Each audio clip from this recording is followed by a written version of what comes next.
안녕하세요. 저는 서울 은평구에 살고 있는 30대 후반의 여성입니다. 여러분은 살면서 본인이 맞는다고 확신해서 내린 선택이 점점 잘못되어 가고 있다는 생각을 해보신 적이 있으신가요? 저는 남편과의 결혼 생활에서 그런 경험을 하게 되었습니다. 제가 한치의 의심도 없이 바로 이 사람이라고 생각했던 결혼도 제 생각대로 흘러가는 건 아니더라고요. 처음에는 이 정도의 문제는 극복할 수 있는 작은 트러블 정도라고 생각했습니다. 싸우지 않고 사는 사람들은 없으니 결혼해서 살다 보면 누구에게나 찾아오는 흔하디 흔하고 아주 작은 위기일 뿐이라고요. 하지만 그건 저 혼자만의 생각일 뿐이었습니다. 애초에 제가 내렸던 그 선택 자체가 잘못되었다는 사실을 저는 뒤늦게 알게 되었거든요. 제 남편 놈은 여러모로 문제가 많은 인간이었습니다. 결혼하기 전까지만 해도 몰랐던 사실이었지만요. 남편 놈은 소위 말하는 내로남불의 전형이었어요.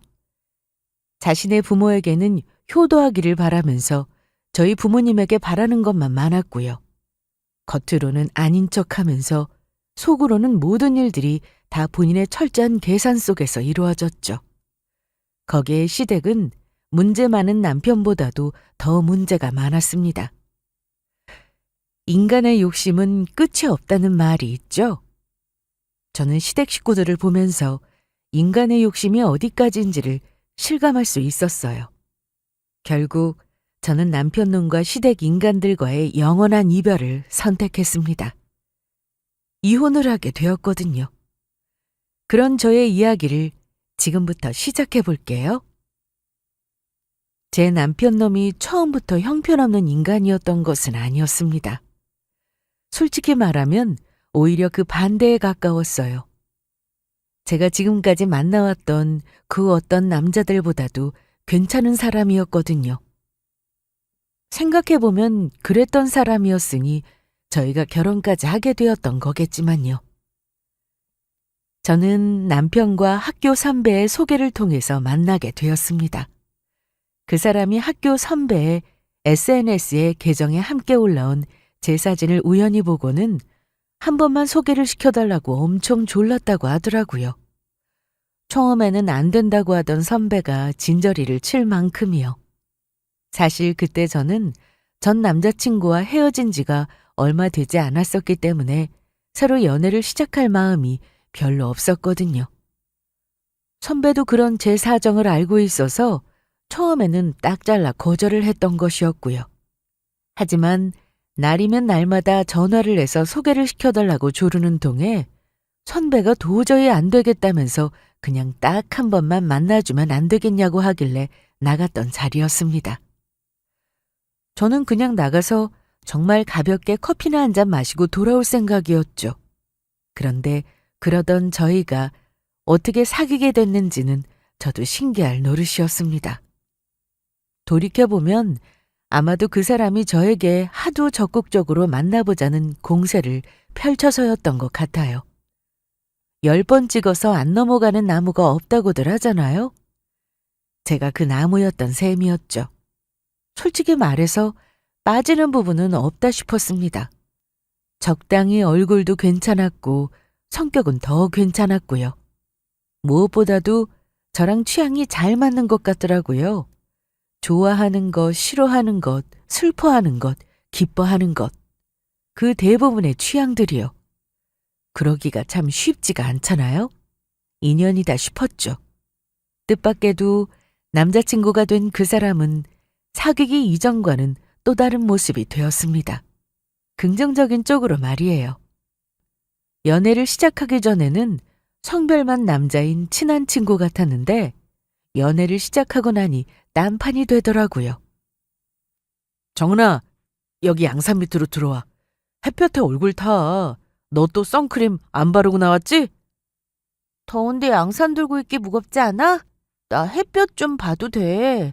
안 돼. 나는 그래도 상관없지만 자기는 피부도 약하잖아. 저번에도 공원에서 맨 얼굴로 누워있다가 얼굴 타는 바람에 한참 고생했으면서. 얼른 들어와. 자기는 진짜 연애하기 전이랑 너무 달라진 거 알아? 내가? 응. 솔직히 이런 성격일 줄 몰랐어. 내 친구들이랑 자기랑 만나고 나서부터 애들이 나더러 요즘 공주님이라고 불러. 자기가 아주 공주님 모시듯이 모시고 다니더라고. 그거야 당연하지. 사귀기 전이야 내 사람도 아닌데 잘해줄 이유가 없는 거고, 사귀고 나서는 내 사람인데 내가 잘 챙겨야지. 친구들의 표현은 전혀 과장이 아니었습니다. 남자친구는 저를 거의 공주님 내지는 아기 돌보듯이 하나부터 열까지 다 챙겨주고는 했거든요. 저는 생리통이 꽤나 심한 편이었는데 그럴 때마다 남자친구는 집에서 푹 쉬라면서 제 자취방으로 죽과 초콜릿 같은 제가 좋아하는 간식들을 배달해주고는 했습니다. 환절기마다 감기에 걸리는 편이면서 예쁜 옷을 입겠다고 코트도 안 걸치고 덜덜 떨고 있는 저를 보면 한숨을 쉬면서 자기 겉옷을 벗어주기도 했고요. 혹시라도 제가 야근을 하거나 회식이 있는 날이면 잠도 자지 않고 저를 기다리면서 데리러 오고는 했어요. 피치 못할 사정으로 데리러 오지 못하는 날에는 무조건 제가 집에 들어가는 걸 끝까지 확인하고 나서야 잠이 들고는 했고요. 주변의 친구들은 그런 저희를 보면서 남자친구가 저를 너무 좋아하는 것 같다는 이야기를 자주 했습니다. 하지만 그건 사실이 아니었어요. 남자친구가 저를 좋아하는 것보다 제가 훨씬 더 그 사람을 많이 좋아했거든요. 얼핏 보기에는 그 반대인 것처럼 보였겠지만요. 그리고 그 사실은 저희가 결혼할 때 여실히 드러났습니다. 남자친구 집에 결혼 허락을 받기 위해서 처음으로 방문했던 날, 제가 들었던 이야기가 바로 이것이었거든요. 아가씨한테는 조금 미안한 소리이기는 한데 솔직히 이 결혼이 내 눈에 차는 건 아니에요. 네? 내 자식이라서 하는 소리가 아니라 객관적으로 봐도 우리 건우가 누구한테 대봐도 빠지는 편이 아니잖아요? 얼굴도 연예인처럼 잘생겼지. 거기다 키도 저렇게 크지. 성격도 좋은데 심지어 돈까지 잘 벌잖아? 이렇게 다 갖추기가 쉽지도 않은데. 다 갖췄어 얘가. 저를 보자마자 하신 예비 시어머니의 그 말씀에 저는 그 자리에서 어색하게 웃을 수밖에 없었습니다. 정말 뭐라고 할 말이 없더라고요. 남자친구가 나름 괜찮은 사람인 건 맞지만 예비 시어머니가 말씀하시는 것처럼 연예인처럼 잘생겼다거나 하는 정도는 아니었거든요. 뭐 부모 눈에는 자기 자식이 제일 잘난 게 당연할 테니 그 점은 넘어간다고 치더라도요. 그런데 그렇다고는 해도 저 역시 어디 나가서 빠지는 편은 아니었습니다. 예비 시어머니의 논리대로라면요. 저희 부모님에게는 저 역시 세상에 어디 내놔도 빠지지 않은 자랑스러운 딸이었으니까요. 솔직히 나는 우리 집 며느리감으로 최소한 비슷한 사람이 들어오길 바랬는데. 어머니, 왜 너 전에 만났던 여자친구 이름 뭐더라? 그래 맞다, 수정이. 걔가 교사라서 직업도 좋고 얼굴도 예쁘고 응? 키도 크고 그랬잖아. 아, 상관없는 사람 이야기를 여기서 왜 꺼내고 그러세요? 다 지난 이야기를. 아니, 말이 그렇다는 거지. 이 아가씨도 뭐 그럭저럭 이름은 들어본 회사에 다닌다니 그렇게 빠지는 조건은 아니기는 한데 그래도 교사만큼 안정적이지는 못하잖니? 회사는 뭐 언제 잘릴지도 모른다던데. 이야기는 거기서 끝이 아니었어요. 이어서 줄줄이 나오는 남자친구의 전 여자친구들 이름에 저는 정신이 혼미해지는 것만 같았습니다. 제가 지금 여기서 무슨 소리를 듣고 있는 건가 싶더라고요. 제 직업 후려치기와 전 여자친구들과의 직업 비교는 덤이었고요. 남자친구는 세무사였습니다. 아들이 전문직이라는 자부심이 아들보다 예비 시어머니가 더 심하신 것 같더라고요. 남자친구는 여태껏 만나오면서 제 앞에서 자기 직업이 어쩌고 하는 이야기를 단 한 번도 꺼낸 적이 없었거든요. 말이 전문직이지 그냥 이것도 회사 영업직이나 마찬가지야 라는 소리를 하면서 농담이나 했을 뿐이었고요. 그래, 그때까지만 해도 더 좋은 혼처를 바랐던 부모의 아쉬운 심정으로 이해할 수는 있었습니다. 어차피 시부모와 하는 결혼이 아니라 남자친구와 제가 하는 결혼이었으니까요. 그날 인사를 마치고 나오면서 남자친구가 저한테 정말 너무 미안하다는 말로 대신 사과하기도 했고요. 하지만 정작 그건 문제도 아니었어요. 시어머니의 반대 같지 않은 반대를 무릅쓰고 결혼을 하고 났더니 시댁에 그것보다 더 심각한 문제가 있다는 사실을 알게 되었거든요. 집에 갖고 있는 빚이 있다고? 어쩌다가? 그게 예전에 아버지가 친한 고향 친구분 사업 빚보증을 잘못 써시는 바람에 그때 그렇게 됐어. 그것 때문에 아주 집이 뒤집어지고 난리도 아니었어. 아니, 그래서 매달 얼마를 갖고 계신 건데? 빚은 얼마나 남았고? 다행히 당시에 시부모님의 집은 시어머니의 명의로 되어 있었다고 하더라고요. 그게 아니었으면 이 집까지 넘어갈 뻔했었다고요. 난리가 났지만 이미 벌어진 일인데 시아버지를 뒤늦게 탓하고 원망해봐야 돌이킬 수도 없는 것이었고요. 그것 때문에 시부모님은 매달 100만 원씩을 아직도 갖고 있으시다고 하더라고요. 정말 생각지도 못했던 이야기였습니다. 저희 시부모님은 시장에서 아주 작은 과일 가게를 하고 계셨어요. 매일 새벽같이 나가서 일을 하시는데 고생만 하지 정작 손에 남는 돈은 얼마 되지 않는다고 들었거든요. 빈 이야기를 몰랐을 때만 해도 저는 시부모님이 아직까지도 일을 하시는 이유가 궁금했었습니다. 저를 볼 때마다 허리에 다리에 안 아픈 데가 없다고 하시는데 얼마 되지 않는 돈 버느라 고생하시느니 그냥 집에서 편하게 쉬시는 게 더 낫지 않나 싶었거든요.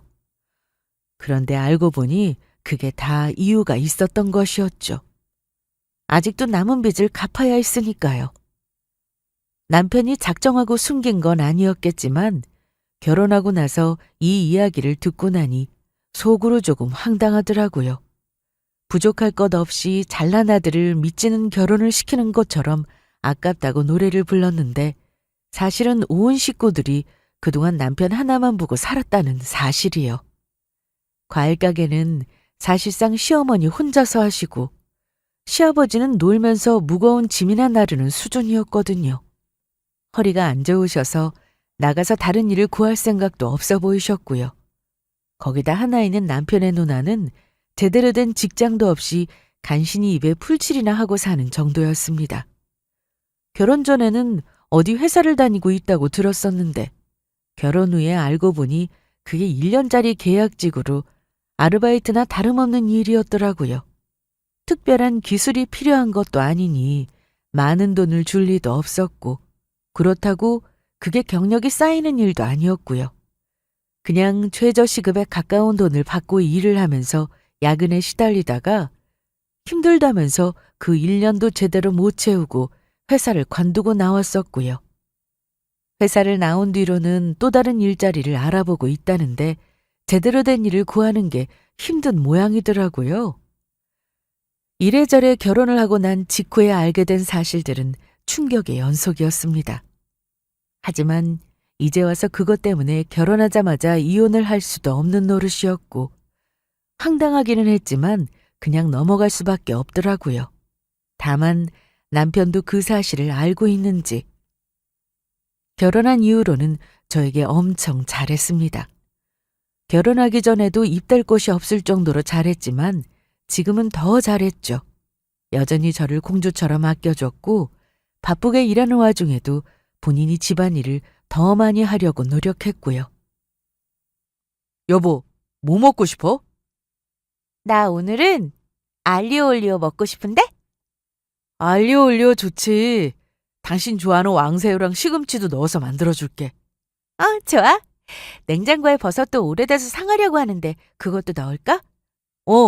파스타에도 약간 넣고 남은 걸로는 당신 좋아하는 두부버섯 전골 만들어줄게.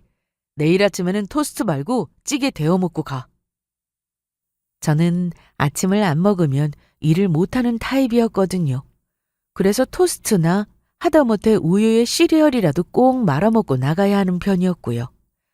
남편은 제가 맨날 빵만 먹고 다니는 게 신경 쓰인다면서 일주일 한두 번 정도는 꼬박꼬박 아침거리를 만들어주고는 했어요. 남편은 요리도 저보다 잘하는 편이었고 살림도 잘했습니다. 주말이면 함께 마트에 가서 장도 보고 남편이 제가 먹고 싶다고 하는 음식을 만들어주는 게 저희의 일상이었어요. 적어도 집안일을 분담하는 문제라거나 함께 살면서 청소를 누가 하니 안 하니 같은 문제들로는 전혀 싸울 일이 없었죠. 하지만 정작 저희가 싸우게 될 문제는 따로 있었습니다. 연애를 할 때는 부모님 이야기를 잘 하지 않아서 미처 몰랐었는데 알고 보니 남편이 하늘이 내린 효자였다는 사실이었어요.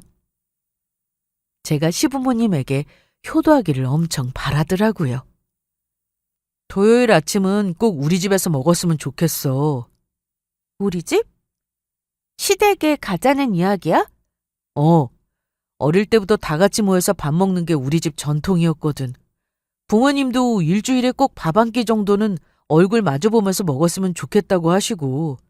그래서 여동생이랑 나랑도 대학 가고 자취할 때도 매주 토요일은 꼭 집에 들러서 아침을 같이 먹었어. 아니, 그래도 어떻게 매주를 가?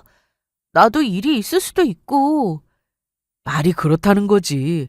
반드시 매주 가야 한다는 건 아니야. 당연히 다른 일 있으면 그 일부터 봐야지. 남편은 당연히 무조건 가야 하는 건 아니라면서 고개를 저었습니다.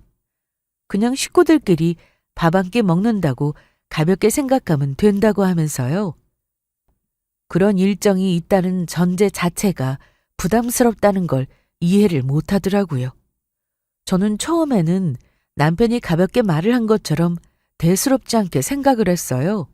그래서 일단은 최대한 맞춰보겠다고 대답을 했고, 그것도 몇 번 가다가 말 일이라고 생각을 했습니다. 남편도 아침잠이 많은 편이라 주말에 본인 점을 희생하면서까지 꼬박꼬박 시댁까지 가지는 않을 거라고 생각했거든요. 저희 신혼집이 시댁에서는 조금 거리가 있기도 했고요. 그런데 이게 웬걸요? 그 아침잠 많던 남편이 본인 집에 가는 일이라면 잠을 이겨낼 수도 있다는 사실을 저는 처음 알았습니다. 게다가 그게 다가 아니었어요.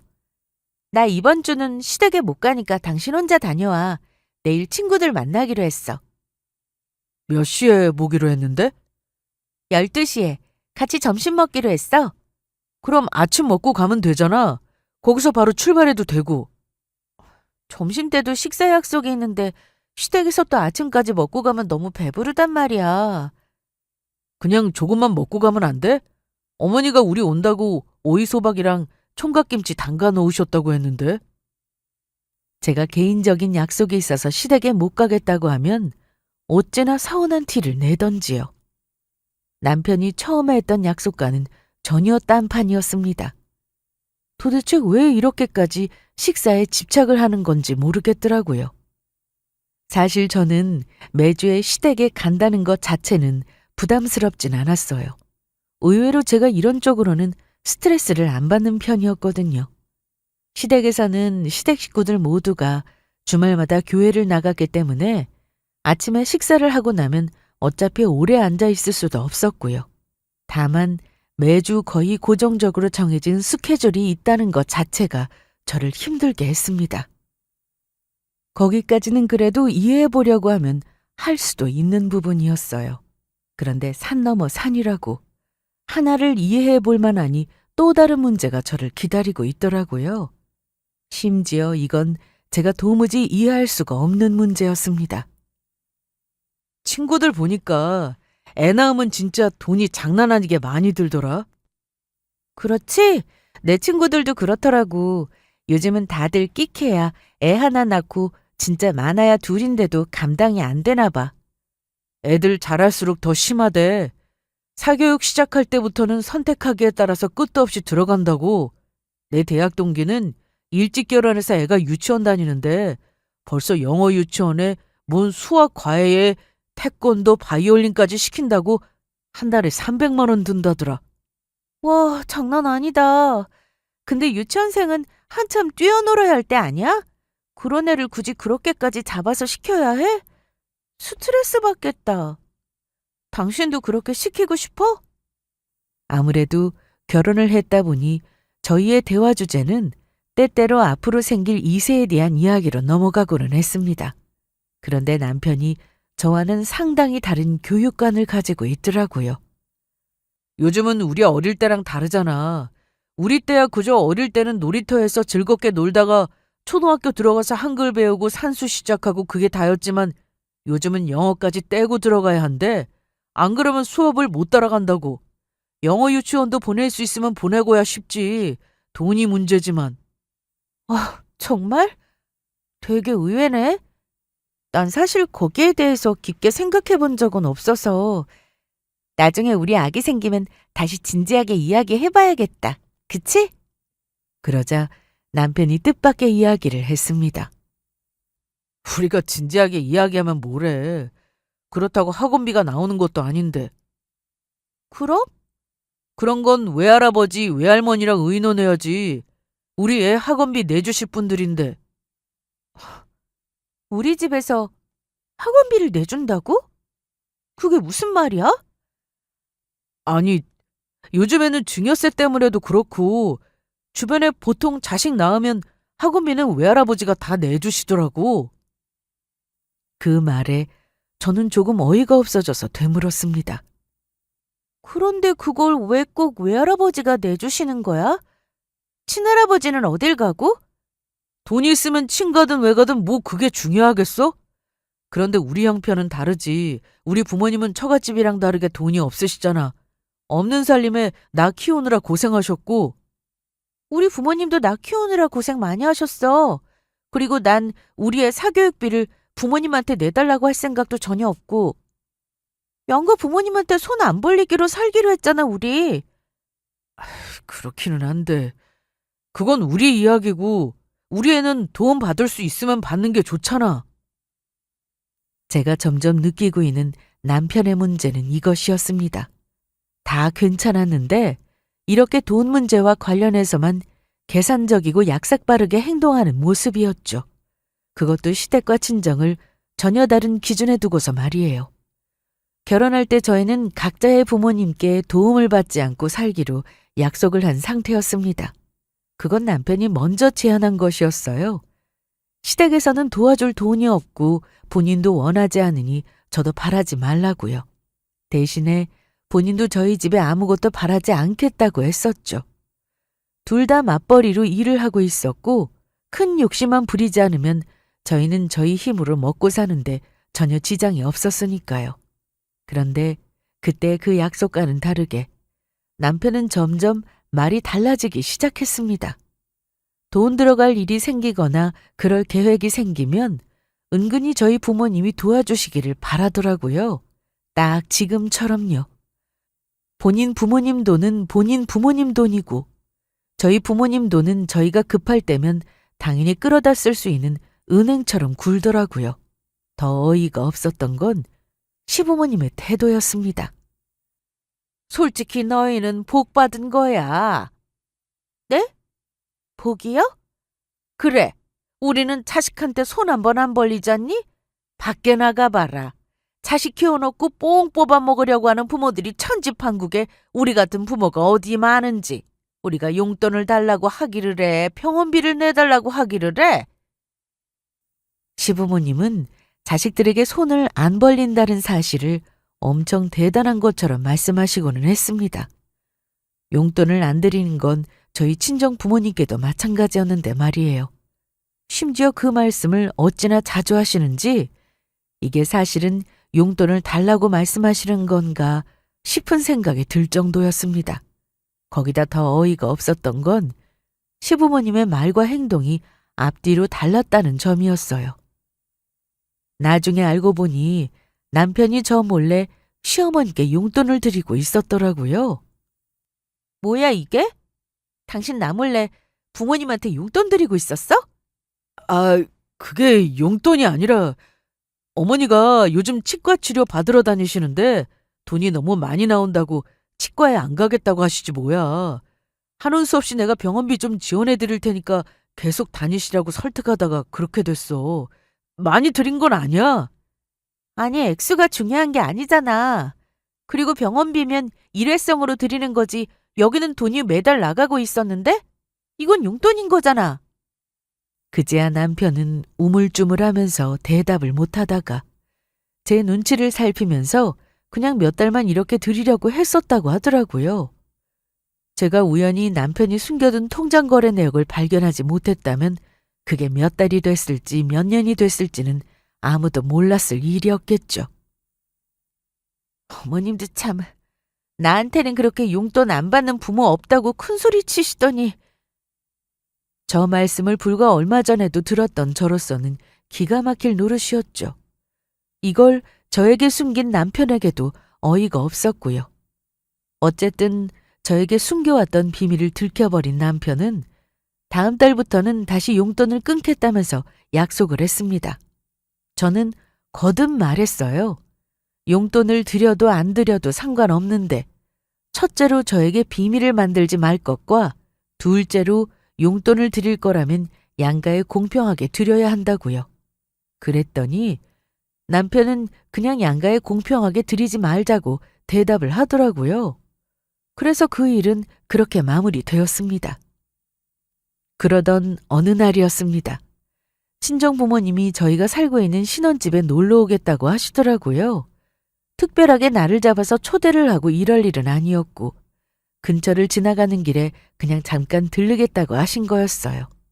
부모님은 저희 신혼집에는 이사하던 날 처음 와보시고는 그 뒤로 이번이 두 번째로 오시는 것이었습니다. 그때는 이삿짐이 잔뜩 쌓여 있어서 먼지에 쓰레기들도 많고 여기저기 놓은 짐들도 정신이 하나도 없었거든요. 제대로 앉아보시지도 못하고 얼마 후에 금방 자리를 뜨셨었죠. 그 뒤로는 밖에서나 친정에 가서 만나기만 했고요. 그러니 집이 정리된 이후로는 처음 와보시는 것이었어요. 그런데 벨소리에 문을 열어드렸더니 들어오시는 부모님 표정이 심상치가 않으시더라고요. 저는 날씨가 더워서 오는 길에 지치셨나 하고 대수롭지 않게 생각했었고요. 그런데 그게 아니었습니다. 어머, 얘 청은아, 저기 싱크대 옆에 기어가는 거 저거 바퀴벌레 아니니? 헉, 맞아요. 잠시만요.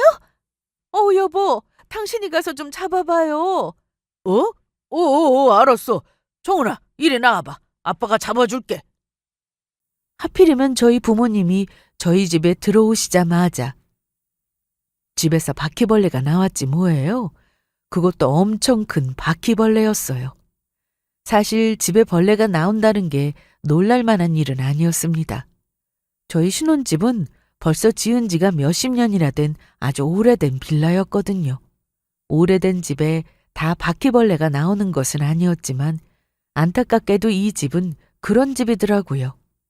남편은 2년 전에 세무사 사무소를 개업하느라 돈을 많이 쓴 상태였습니다. 저와 연애를 하던 시절이었죠. 다시 대출을 내고 신혼집에 들어갈까 했지만 계속 빚이 쌓여가는 게 너무 부담스럽더라고요.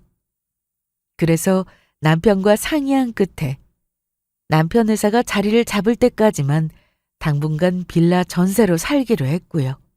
대충 2, 3년 정도만 더 지나면 회사도 자리를 잡고 어느 정도 또 돈도 모였을 테니 대출을 약간 받아서 새 아파트로 이사를 가면 되겠다 싶었죠.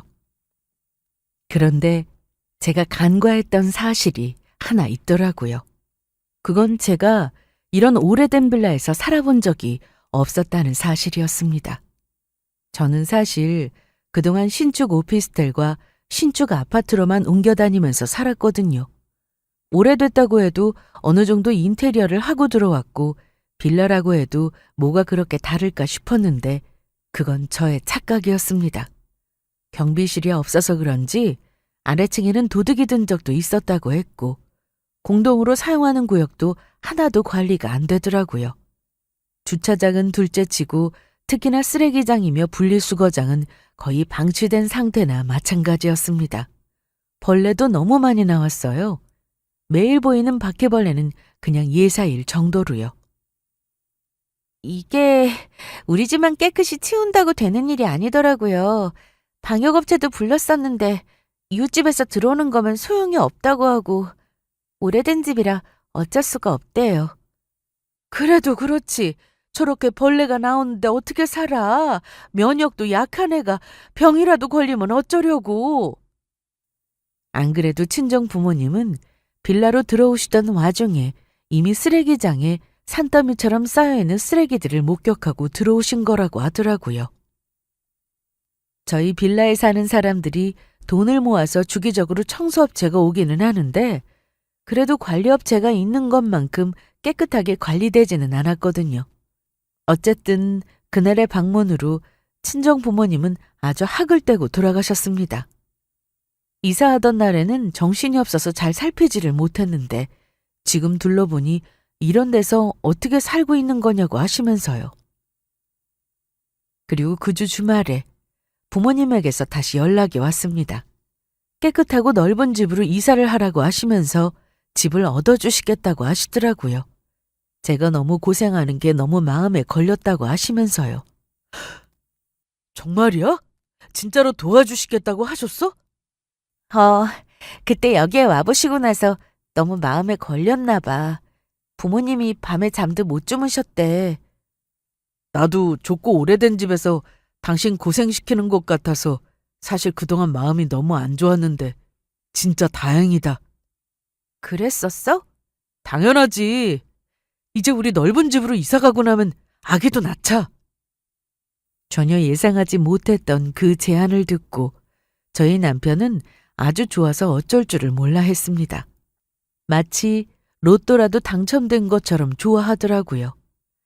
남편에게서 소식을 전해 들은 시댁도 마찬가지였고요. 하기야 생각해보면 집값이 한두 푼 드는 것도 아니고 그 큰 돈을 아무 조건도 없이 주신다는데 이게 로또가 아니면 뭘까 싶기도 했습니다.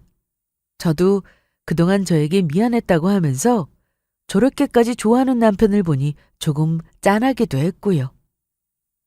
말은 안 해도 저 사람이라고 이 집이 좋아서 살고 있었던 건 아니었을 테니까요. 그런데 이제는 이사한 집에서 잘 살기만 하면 된다고 생각했던 저를 비웃기라도 하듯이 또 다른 복병이 저희를 기다리고 있었습니다. 네? 어머님 방금 뭐라고 하셨어요? 네 시누이도 데리고 살라고. 이사 들어가려는 집에 방도 여러 개라면서? 기가 막혀서 말이 안 나온다는 게 이럴 때 쓰는 말인가 싶더라고요. 그동안 진작에 집도 다 알아보고 부동산을 통해서 계약서도 썼고 남편과 저는 이제 이사 날짜만 기다리고 있는 상황이었습니다. 그런데 평소처럼 토요일 아침에 식사를 하러 시댁에 갔더니 대뜸 저를 향해 이런 말씀을 하시는 게 아니겠어요? 시누이는 2년 전에 이혼을 한 상태였습니다. 애 없이 이혼을 한 게 그나마 다행이라면 다행이었는데 문제는 합의 이혼을 하면서 한 푼도 받지 못하고 그 집을 나오는 바람에 빈털털이나 다름없이 지내고 있다는 사실이었어요. 지금 살고 있는 곳도 월세를 내며 살고 있는 작은 원룸이라고 들었고요. 사정은 딱하다 싶었지만 그렇다고 해서 그게 저희랑 같이 살아야 할 이유는 아니었죠. 어머님, 갑자기 그게 무슨 말씀이세요? 이사갈 집에 방이 남든 안 남든 상관없이 형님이랑 저희가 한 집에서 같이 산다는 게 말이 되나요? 왜 말이 안 되냐? 너는 혼자 좁은 집에 사는 너희 신우가 딱하지도 않니? 저도 형님 사정은 알겠는데요. 저희 신혼집이에요. 시댁에서 시댁 식구가 들어와서 같이 산다는 게 상식적으로 말이 된다고 생각하세요? 왜 말이 안 돼? 너희 신우가 한평생 너희랑 같이 살겠다는 것도 아니고 다시 좋은 남자 만나서 재혼이라도 하게 되면 바로 나갈 거 아니냐. 그때까지만 좀 같이 있으라는데 그렇게 싫을 건 또 뭐냐? 진짜 말이 안 통하더라고요. 저는 벽과 대화하는 기분을 느끼면서 남편을 돌아보았습니다. 뭐라고 말이라도 좀 해보라고요. 그런데 남편의 반응은 더 어이가 없었습니다. 난감한 얼굴로 저희를 쳐다보고 있던 남편은 머뭇거리면서 대답했어요. 당분간만 좀 같이 사는 건 어때? 누나는 어차피 아침에 나가서 밤에 들어올 거야. 집에 잘 있는 시간도 없을 거고. 그래, 내가 월세 내고 청소도 할게. 가끔씩 밥도 할 거고. 조카라도 태어나면 내가 봐주기도 하고. 얼마나 좋아? 저는 남편의 대답을 듣자마자 하마터면 욕이 튀어나올 뻔했습니다. 이제 보니까 저 빼고 이 집 식구들끼리 다 미리 이야기가 된 모양이더라고요. 더 말을 섞을 필요도 없겠다 싶어서 저는 딱 잘라 말했어요. 아무튼 저는 그럴 생각이 없습니다. 오늘 하신 말씀은 그냥 못 들은 걸로 할게요. 그리고 그 다음 순간 저는 제 귀를 의심할 만한 또 다른 이야기를 듣게 되었습니다. 너는 애가 왜 이렇게 이기적이니? 됐어. 더 말해 뭐하니? 우리 식구들은 다 찬성했으니 네 의견은 필요 없다. 저는 하마터면 제가 잘못 들은 줄로만 알았어요. 그럴 만도 했죠.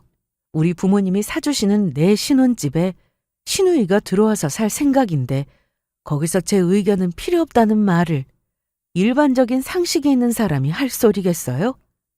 기가 막혀서 집으로 돌아오고 있는데 남편이 그러더라고요.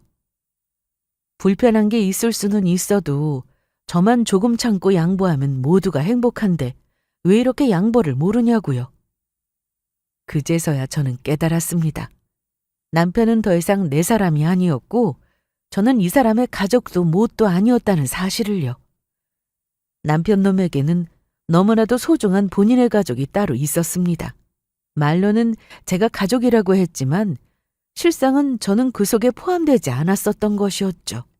저는 이 모든 것을 되갚아줘야겠다는 생각이 들었습니다. 저 이기적인 인간이 단 한순간만이라도 역지사지라는 걸 해볼 수 있게요. 여보, 아빠가 그러시는데 아기 낳고 나면 보기 힘들 거라고 지금 시간 있을 때 주말마다 친정와서 같이 밥 먹자고 하시네? 주말? 일요일 말이야? 아니, 토요일 아침에. 토요일 오후부터 일요일까지는 아빠가 사업자 모임이 많아서 안 된다고 하셔. 그러자 남편은 당황한 얼굴로 저에게 되물었습니다. 토요일은 우리 집에 가는 날이잖아. 나도 알지. 근데 시댁에는 그동안 계속 갔었잖아. 당분간은 우리 집에 가서 먹자. 시댁은 일요일에 가면 되잖아. 일요일은 부모님이 교회를 가시잖아. 아, 그러네. 근데 이미 아빠한테 그러겠다고 말씀드렸는데 어쩌지? 하는 수 없이 일단 그 주 토요일 아침 남편은 저와 함께 친정으로 향했습니다. 친정에는 제가 미리 사정 설명을 해둔 이유였어요. 그래서 저희 아빠가 부른 것처럼 했었죠. 그런데 남편은 친정에서 식사를 하면서 내내 뚱한 얼굴로 싫은 티를 내고 있더라고요. 시댁에 가는 걸 뻔히 알면서 같은 날에 친정으로 불렀다는 불만의 표시였겠죠. 모르고 봐도 티가 날 정도였습니다. 다음 주에도 보자는 엄마의 말에는 아예 어색하게 웃기만 할 뿐 대답도 안 하더라고요. 집에 돌아오는 길에는 저한테 불만의 표시라도 하듯이 말도 없었고요. 그날 밤 저는 남편에게 말했어요. 아빠가 다음 주에 집에 안 와도 된다고 하셔? 그래? 갑자기 왜 마음 돌리셨대? 당신이 그러고 뚱하게 앉아있는데 마음이 편하셨겠어? 남편은 제 말을 듣고도 별다른 대꾸 없이 다시 보고 있던 TV 쪽으로 고개를 돌렸습니다. 본인의 예의 없는 행동에 변명조차도 하지 않은 그 모습에 저는 제 생각이 틀리지 않았음을 다시 한번 확신했었고요. 참, 그리고 사무실 이사하는 건 당분간 보류하자고 하시네? 뭐? 그냥 그게 좋겠다고 하시네. 그냥 쉬운 길만 가지 말고 본인도 고생을 해봐야지 돈 버는 보람도 있을 거라고.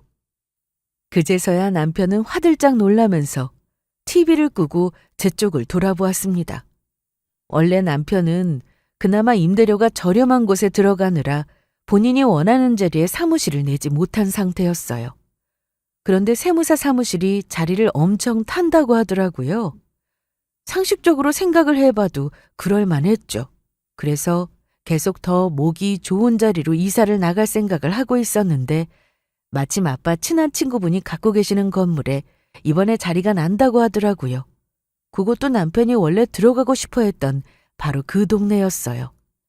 저희 아빠가 친구분께 말씀을 드려서 많이 저렴한 임대료에 옮길 수 있도록 해주겠다고 약속하셨고요. 놀란 남편에게서는 즉각적으로 반응이 나오더라고요. 내내 안절부절 못하면서 제 눈치를 살피던 남편놈은 이튿날 넌지시 저에게 말을 꺼냈습니다. 여보, 내가 우리 집에는 말을 다 해놨거든? 무슨 말? 이제 앞으로는 집에서 밥 못 먹게 됐으니까 우리 빼고 식사들 하시라고. 그러니까 우리는 주말마다 장인어른 댁 가서 아침 먹으면 될 것 같아. 당신이 우리 간다고 전화해서 잘 말씀드려. 당신 우리 집에 가는 거 싫다고 하지 않았어? 싫기는 내가 언제. 그리고 생각해보니까 당신 말이 맞더라고. 그동안 우리 집엔 자주 갔으니까 이제는 장인 장모님이랑도 같이 식사해야지. 안 그래? 남편은 하룻밤 사이에 아주 딴 사람이 되어 있었습니다. 하지만 여기서 끝낼 제가 아니었죠. 제 복수는 이제 시작에 불과했거든요. 저는 그간 시댁에서 했던 것처럼 수시로 집안 행사에 남편을 부르기 시작했습니다. 평일에는 친정 부모님 모시고 여기저기 병원에 갔고 주말에는 6시간씩 운전해서 시골에 있는 큰 집에 제사를 지내러 가기도 했어요. 이도 저도 없는 날에는 쇼핑하는데 짐꾼이라도 하라고 불렀고요. 남편은 운전기사도 하고 짐꾼도 했고 시골에서는 농사까지도 지었습니다. 제가 시댁에서 아침마다 요리도 하고 시어머니를 따라다니면서 수발도 다 들었던 것처럼요. 다른 게 있었다면 저희 친정에서는 그동안 사위는 100년 손님이라면서 남편이 손 하나 까딱 못하게 아껴줬다는 사실이었죠. 사무실에 교훈이 있었던 남편은 싫은 티도 못 내고 억지 웃음을 짓고 있더라고요. 그뿐만이 아니었어요. 정우야, 여기야. 처남? 갑자기 처남은 어쩐 일이야? 내가 불렀어. 당신이 쏠 거니까 와서 맛있는 것 좀 먹고 가라고. 얘 요즘 일하느라고 얼굴이 반쪽이 됐더라고. 괜찮지? 신우이가 수시로 저희 데이트에 끼었었던 것처럼 저는 수시로 제 남동생을 불렀습니다. 남편과 외식을 할 때도 같이 밥을 먹자고 불렀고 영화를 볼 때도 불렀어요. 심지어 여행을 갈 때도 같이 가자고 불렀습니다. 사실 그동안은 저희가 좋은 곳을 가고 맛있는 걸 먹을 때마다 은근슬쩍 신우이가 끼어서 저희와 함께 했던 적이 한두 번이 아니었거든요. 어이가 없어도 오죽했으면 이런 자리까지 따라와서 같이 먹을까 싶은 생각에 그냥 넘어갔던 적이 많았었고요. 그런데 어느 순간부터는 제 호의와 배려가 당연한 게 되어버리더라고요. 저는 못마땅한 얼굴로 앉아있는 남편에게 말했습니다. 생각해보니까 내가 너무 이기적이었던 것 같아. 어쨌든 결혼했으니 한 식구인데 너무 야박하게 굴었던 것 같아서 반성했어. 이사할 집에 방도 남아있으니까 우리 다 같이 살자. 정말이야? 누나랑 같이 살자고? 저는 반색하는 남편에게 태연하게 대답했습니다. 형님도 같이 살고 내 동생도 같이 데리고 살자. 얘도 마침 이사 갈 집 알아보고 있던 참이었거든. 내가 그럴 거 뭐 있냐고 우리 집에 들어와서 살라고 했어. 뭐라고? 처남도 들어오겠다고? 제 말에 남편은 아주 기함을 했습니다. 무슨 말도 안 되는 소리를 하는 거냐고 난리도 아니더라고요. 당신 진짜 왜 이래? 지금 나 보라고 일부러 이러는 거야? 무슨 소리야? 처남이 우리 집에 와서 산다는 게 말이 돼? 당신 요즘 뭐만 하면 처남 부르는 것도 그렇고 도대체 왜 그래? 신우이는 와서 사는 게 말이 되고 처남이 와서 사는 건 말이 안 돼? 이게 무슨 내로남불이야. 내로남불이 아니라 둘이 처지가 다른데 왜 똑같이 들어와서 살라고 하는 거냐고. 처지가 다른 건 그쪽 생각이고 내 입장에서는 신우이가 단칸방에 살건 반지하에 살건 내 알 바가 아닌데 왜 내 부모님이 사주시는 집에서 같이 살아야 할까? 그 생각은 안 해봤어? 제 말에 남편 놈은 황당한지 벌린 입을 다물지 못하고 있었습니다. 제가 정말로 이런 말을 대놓고 할 거라고는 생각지도 못했던 모양이었어요. 그저 지금까지 그랬던 것처럼 내내 하면서 양보만 하고 살 거라고 생각했었던 거죠. 그동안 제가 해왔던 모든 것들이 남편을 아끼고 존중했던 제 배려라는 것도 모르고서요. 그래서 정말로 기어이 우리 집에 1,000원까지 부르겠다고? 아니야. 생각해보니까 그럴 필요 없겠다. 뭐? 어차피 우리 부모님이 사준 집인데 당신이랑 이혼하면 자식이 나랑 정우가 들어가서 사는 게 이상한 일은 아니잖아? 이혼? 당신이랑 같이 살 때나 이게 우리 집이지 이혼하면 내 집인데 이게 왜 당신 허락을 받아야 할 일이냐고. 안 그래? 저는 곧바로 준비했던 이혼 서류를 남편의 눈앞에 던졌습니다. 바닥에 흙 뿌려지는 종이를 허겁지겁 주운 남편은 이게 정말로 이혼 서류라는 걸 확인하자마자 기겁을 하더라고요. 이거 진짜 이혼 서류야? 무슨 이깟 일로 이혼을 해? 이런 게 당신한테는 겨우 이깟 일이 되니까 우리가 이혼을 하는 거야. 이걸 깨닫는 날이 오려나 모르겠지만 저는 결국 남편과 이혼을 하게 되었습니다. 이혼을 못한다면서 난리를 치고 저를 설득하려고 별의별 일이 다 있은 이후에요. 저는 이혼을 한 뒤로 부모님이 해주셨던 집에서 동생과 함께 잘 살고 있습니다. 다만 저와 함께 사는 게 불편한지 동생은 곧 집을 구해서 나가겠다고 하더라고요. 마련해준 신혼집에서 혼자 살고 있는 딸을 보면서 한숨을 내쉬시던 부모님도 이제는 많이 적응이 되셨는지 가끔 차라리 잘 됐다는 말씀을 하실 때도 있어요. 어디서 어떻게 살든지 저만 마음 편하게 잘 살면 그걸로 됐다고 하시면서요. 가끔은 저도 남편 놈과 시댁을 생각할 때가 있어요. 말도 안 되는 욕심을 부리다가 이혼까지 당하게 된 아들을 보면서 시댁은 무슨 생각을 할까 싶은 것들이요. 결국 인간은 역지사지를 해봐야 깨닫는 게 있는 거구나 싶더라고요. 제 사연은 여기까지입니다. 들어주셔서 감사합니다.